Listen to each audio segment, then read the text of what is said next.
atau apa? Ketiga-tiganya menarik buat saya ya. Tapi yang pasti adalah kita memang harus mampu melakukan analisa kritis terhadap keadaan kita, dan semua ilmu-ilmu yang kita bawa dari Eropa, dari Amerika itu kan tidak adjustable ya. Jadi kondisi sosial objektif kita itu membutuhkan tafsir baru dari kita. Tapi intinya adalah, misalnya waktu tadi Ani ya, hak asasi itu universal, tapi universalisme itu ada batasnya. Batasnya adalah kondisi lokal objektif kita. Welfare state juga itu universal, tapi kan juga bagaimana itu diterapkan di Indonesia itu yang menjadi tantangan kita sekarang. Membuat saya 3 guru besar ini memberikan undangan kepada kita untuk lebih melihat ke dalam ya, going deeper dengan masyarakat kita sosial. Ya. Isi pidatonya.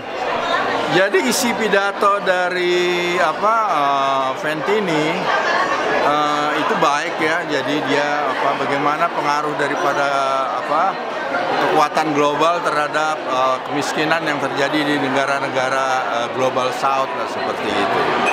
Nah, itu penting karena persoalan-persoalan di Indonesia juga sangat dipengaruhi oleh persoalan-persoalan global. Ya. Jadi selama kekuatan Indonesia masih bergantung dengan luar, itu jadi persoalan. Ya. Kalau mengenai HAM. Mengenai pidato dari Ani itu merupakan kritik. Jadi dia mengkritik terhadap kekuatan global juga. Dalam hal ini adanya standar ganda, termasuk PBB juga tidak berdaya dalam hal ini. Jadi kritiknya bagus sekali. Dengan menggunakan pendekatan interseksional itu, ya. Jadi bagaimana persoalan-persoalan HAM itu nggak bisa hanya dilihat dari segi universal, karena itu ada masalah-masalah yang khusus berkaitan dengan gender, ekonomi, politik, itu ya. Nanoteknologi tadi terakhir. Teknologi. Sebenarnya itu memang pendekatan baru, tapi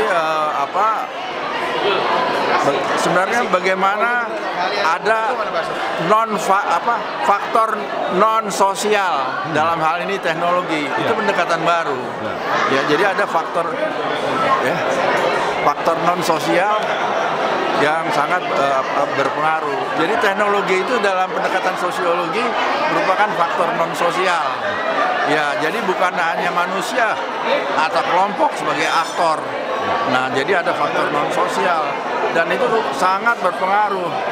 Jadi mudahnya begini, ya. Kalau nggak ada laboratorium fisika atau laboratorium kimia, maka sulit sekali untuk meningkatkan kesejahteraan manusia. Kira-kira seperti itu. Demikian juga dengan nanoteknologi. Jadi dengan adanya nanoteknologi ini seharusnya teknologi ini bisa untuk meningkatkan kesejahteraan manusia dan keadilan. Intinya ketiga-tiganya itu menginginkan adanya keadilan. Jadi justice itu perlu. Ya. Jadi kalau orang miskin itu berarti injustice. Nah, itu.